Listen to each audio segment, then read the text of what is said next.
ئامادەی پیشسازی هەولێری میکانیک لە ساڵی 1976 دامەزرا. لەسەر بەش پێکاتیە بەشی میکانیک بە دوو بەشێ بە سێ بەشێوە بەشی کانزا و دەرتاشی و کارەبا زایدن بەشی ئەکادیمی نەزەریەکەی. میلاکی ئێستامان 72 مامۆستایە هەمووی میلاکە دەگەر یەک وانە بێژی 185 قوتابیمان هەیە دا باش هەر چار باشی کرایە. قوتابخانەکەمان لەبارەی بینایەکەی زۆر کۆنا پێویستی بە تامیراتی چێکزا زۆر هەیە کە بیکرێت لەبەر ئەوە ژوورەکانمان زۆربەی زۆر دڵۆپەیەکە قسمەکانی عملی زۆر کەون بووینە لە ژوورەوە و لە دەرەوەش مەکانەکانمان کەوانیانی ساڵی 50ەکان و 60ەکان ئێستا قوتابیەکان دەرسی لەسەر دەخوێنن. پێویستمان بە گۆڕانکاریی یەکجار زۆر هەیە هەم لە پرۆگرامەکان و هەم لە ماوەدی کە بەکاردێت لە کاتی شکردنی قوتابی دەگەر مەکاین و ئەداوات و ئەو شتانە. بە دەرسونی قوتابیانمان کە سێ ساڵەکەی خۆ لێرە خوێندنەکەی تەواوەکە بە دەرەجە لە پەیمانگە و لە کۆلێژ وەرەگیرێن پەیمانگە پسپۆریەکانی خۆیان ئەو سار سێ تەڵەبەمان لە پەیمانگە وەرگیرەیە سبەینەزە حتمان باش بوو.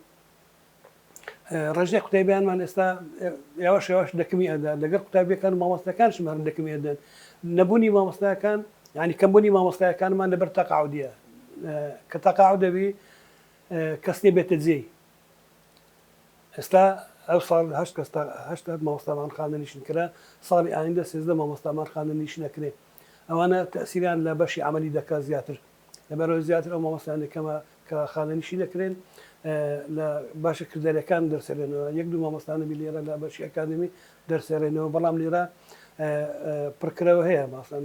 دەتوانین مامۆستاچکە لەزی ئەو مامۆستای دابن کە خانەنیشین ئەبێ. پێویستیمان بە تامیراتی مەکتەبی هەیە پێویستیمان بە هاوکاری وەزارەتی هەیە لە بەنسبەت مەکاین و ئەدەوات و ئەو شتانە کە باسمان کرد.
بینایەکەمان گەورەیە بەڵام کەمی دەرامەتی خۆمان لێرانە ینی نەسریەمان لێ بوو زەمان نییە ینی ئەو شتانی کەی ئەیکەی ئەوەی کە لە بەرچاو ئێستاکە و بۆ یاق و کە کردیتمان ئەمە بە 300 مامۆستاوە هاوکاری 300 مامۆستای کردیتمان بەپارە لەسەر مەسرفی خۆمان کردمان ئەو شتانە زۆر شتێ ئێستا ئەمە ئەیکەین لە جیرفانی خۆمانە ئەیکەن ئەگەر نەکەین معتەلەبین. حەزمان لێ بەرپرسەکان سەردەنەمان بکەن ئەوەی بزانن معاناتی ئێمە لەگەر پیشەی چییە. معاناتی ئێمە لەگەر پیشەی ئەسبابی گەلێک زۆرن. ئێستا وەزارەت داوا لەما کارێت ئەوها بکەن بەڵام منداوایان لەکەین ئەسڵەن هەردووا بیشمان نادۆنەوە لۆن من 2 ساڵە بەڕێوەبەری بە وەکالەتم بەبێ معاون دەبا من ئامادەی پیشسازی هەبێت کاتی خۆی سێ یاریدەری هەبوو کاربار قوتابیان هەبوو کارژێری هەبوو معاون فەنیشی هەبوو یاریدەری تەکنیکی بەڵام ئێستا بەتێنە هیچەکەمە من مامۆستایەک بە خێری خۆی یارمەتیمانەدا ئەوە چەند جارانە هەوڵ بدەین کەوا بیکەنی معاون بەڵام لەمان ناکەن ئێستا بەتەنیان وەک مدیر معاون وەک مدیر و سێ معاون بەتێناوم لێر کارەکەن بەڵام هێشتاش کۆڵمان نەداوە کۆڵش نادەین هەدەفی ئەوە لە پێشخستنی خوێندنی پیشەیە ئەگەر هاوکارمان بن.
ئومیدوارین ئینشاءڵڵا دەنگمان بگاتە بەرپرسان و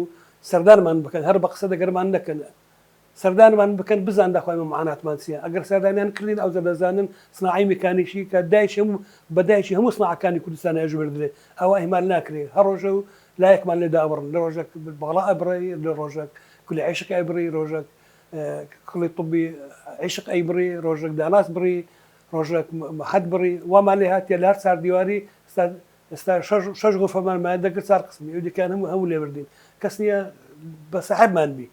کەس خۆ لەمان نەکەدە سەحێب بەس بە قسەیە عەمەل نییە هیوادارین بەرپرسان ئاگایان لەمە بی بێن سەردانەمان بکەن ئەمە پێشوازیان لێکەین و معاناتی خۆشمان پێنەی هیوادارین قسەمان بکاتە جێ خۆی.